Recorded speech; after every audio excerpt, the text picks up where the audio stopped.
Monk Diaz here, episode 3 of Pip Early Birds. Gorgeous Limassol Marina. Topic of the day: moods in the early morning, how to control them, at the same time how to embrace them, how to understand what you're going through in the morning, and how to lead a more productive day by being aware of where you're at the very beginning. Let's take it for an example. First steps first, we wake up, get in touch with ourselves. A reset for the day. Where are we at? What emotions are we feeling? Because at the end of the day, it doesn't matter what we want to get done in the day. If we start off the day and we haven't gone back to step 1 to say, okay, cool, how am I feeling today? What's up? Happy, sad, angry. Many times it's emotions we can't even recognize. But it all comes internally. It's not thinking, oh, I think I feel angry. It's fuck that shit. Do you feel a pain, some kind of jitteriness, a certain sensation, a certain tension somewhere in your body? This is how we learn the language of emotions. We learn them by getting used to actually experiencing them and being like, oh shit, so this is what anger feels like. Oh, this is what sadness feels like. This is what frustration, this is what being tense, being irate, this is what being remorseful feels like. It's information, guys. This is your body giving you information. Oh, just block off your emotions and don't feel anything. Alright, bro. Good luck with that. And then jump off a building at 40 because for 40 years you were repressing stuff your body was trying to tell you about the world around you, about potential slights that were being done against you that you weren't noticing because for so long you were keeping it all in, keeping it unchecked. If a person's got a neurological condition, maybe if I'm hearing voices, if I'm forgetting how to do basic tasks, could it be schizophrenia? Could it be Alzheimer's? Okay, George, go get that checked. And we go check it and we pay attention to it and we try to fix it. Whereas, in the same way, if we don't pay attention to our moods, to our inner state, what is our body trying to tell us? What information are we being told by our body today that we are either neglecting, or if we are listening to it, what lessons are we taking away from that?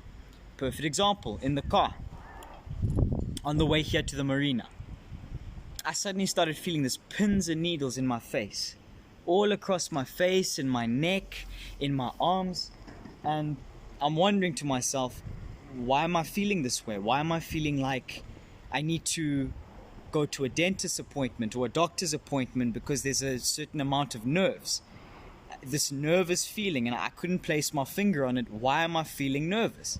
What? Why? What's the reason? I haven't done anything wrong, I don't think. There's nothing I can't handle in today's situation, so why am I feeling nervous?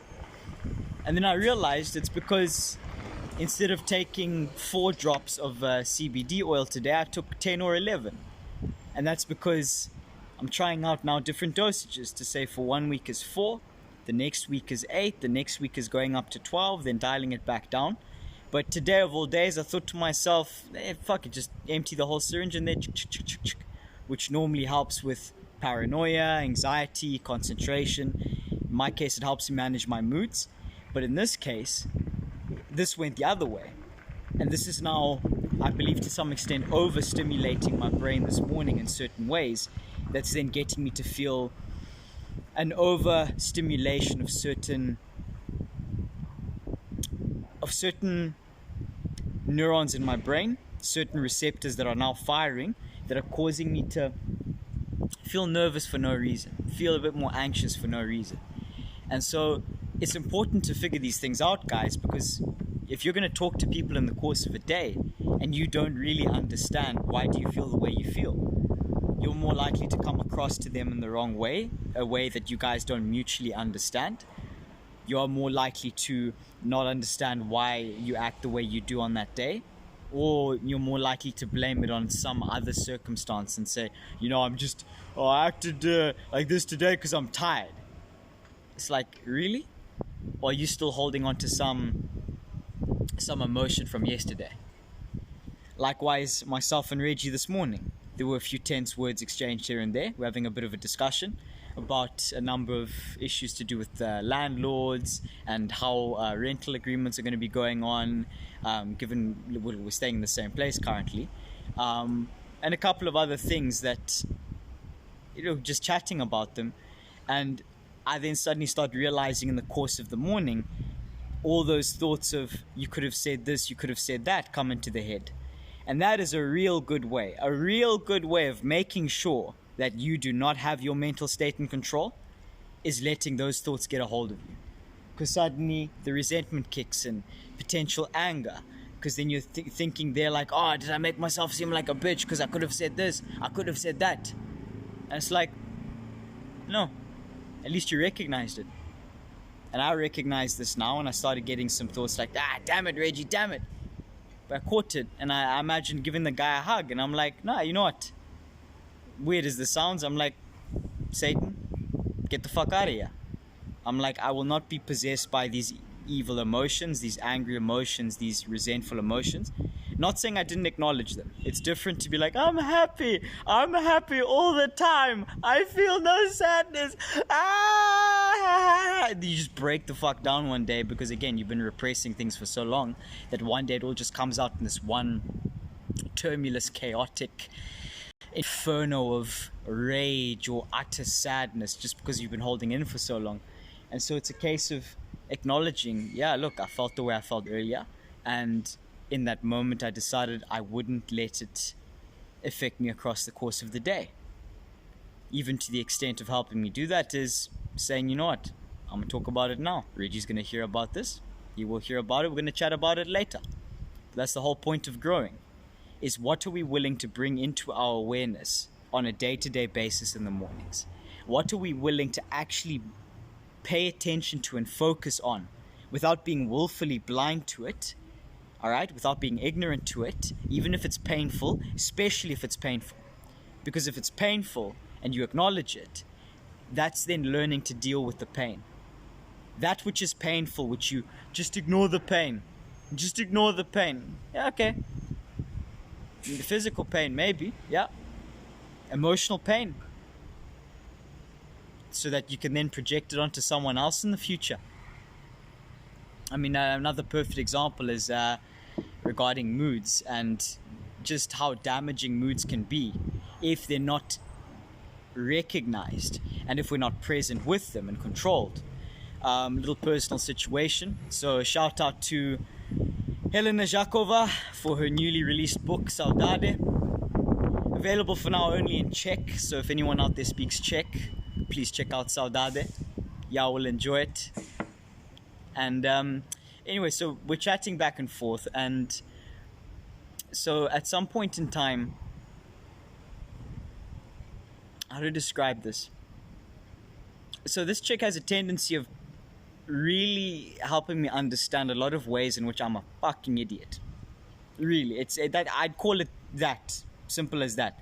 Ways in which I'm being ignorant, ways in which I'm not acknowledging truth about myself, my own insecurities. It's brilliant. And I would hope that I help her in similar ways to recognize some of her failings, and it for now, working on it, works pretty well that way. Good friend of mine. So, realizing the other day, she tells me,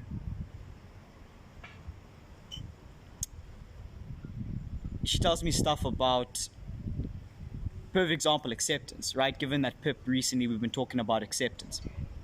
And when we first met, I told her that, listen, we are friends so long as you accept me for the future version of me and I accept you for the future version of you, right?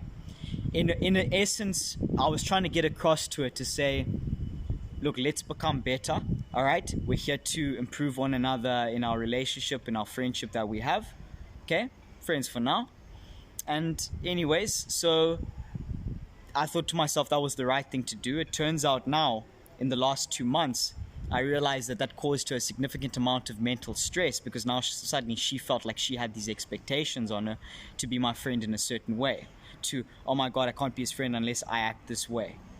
And that's hypocritical, because then the other day I say some stupid shit and she then calls me out for it and says, when I started being defensive and saying I am what I am, she then points it out to me and says, really? Doesn't that contradict what you told me 2 months ago, where you said you are not who you are now, you are only for the future version of yourself? In essence, before I wasn't accepting myself, now I was trying to accept myself, and I hadn't made the conclusion that actually my mood in that moment had suddenly made me start lying. It made me start, or not so much lying, but I didn't even realize that I was telling a mistruth. It was in many ways ignorance. And then she shines a light on this, and that suddenly got me to realize, like, wow, depending on the mood we're in, depending on the mindset we're in, we really can be completely different people. We really can be completely different people when we let emotions get involved, or at least when we let emotions get involved that we are not aware of and that we do not know how to embrace and deal with and use constructively. Love is a wonderful thing, but there's a difference between love and lust. Lust will make someone stalk like a weird person and do all kinds of weird things and get obsessed with someone to the point where they do very regrettable actions. Assertiveness, all right, I don't know, the emotion attached with that would be aggression. No, is aggression an emotion or a state of mind? Better use... I'm trying to figure out how to describe this. Anyways, what I'm trying to get at is that there is a difference between emotion that is recognized and to an extent under your control. I'm not saying you're trying to bottle it in, but being able to recognize and say, hey, I'm actually feeling happy. Hey, you know what, today I'm feeling a bit sad, but look, is what it is. How do I learn to embrace this? What's my body trying to tell me? Am I sad about something serious? Am I sad about nothing?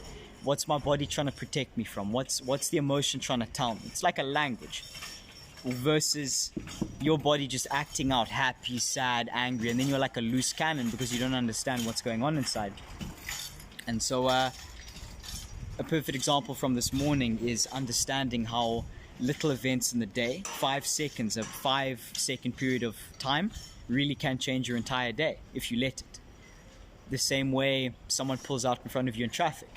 You can beep and honk at them and go crazy at them, but like we discussed in episode 5, myself and Reggie, if you let that get the hold of you, suddenly you just potentially made 24 hours for yourself worse, let alone probably made it worse for someone else who you're going to meet that day in the office, for your friends who you're going to meet later, for your family who you might talk to later in the evening, all because you internalized and you weren't willing to deal with in a healthy way that particular emotion, that particular mood that you were feeling, that combination of emotions that are a mood, as we say. And then, lesson from Helena's example, again, shout out to Helena Zhakova, her links will be in the description. Please, if you speak Czech, download Saudade. Well, not download as such, but buy the book. Links for buying the book will also be in the description of this video. And yeah, to fellow authors out there, be willing to take the first steps, be willing to write, and be willing to do it from the heart because you enjoy it. That's the way books are made, music is made, dreams are achieved, and businesses are started. It's got to come from the heart, guys. Learn lessons every day, be aware of your moods, be aware of your emotions, and ask yourself, what is my body trying to tell me now? What is my body trying to tell me now? Pins and needles, tingling, pain, lack of breathing. I just noticed now for a good 5 minutes I've been breathing very shallowly. Suddenly you take a deep breath and it frees up the chest. Like, I wonder why I'm feeling anxious. Maybe because I haven't been breathing deeply for the last 5 minutes. Situations like that will take you to the future, guys. Monk D is out. This has been episode 3 of Pip Early Birds. Reggie shall be joining us later in the evening for another edition. Might just throw in a nighttime special. Yalla, take care guys. Stay happy. Find your paradise.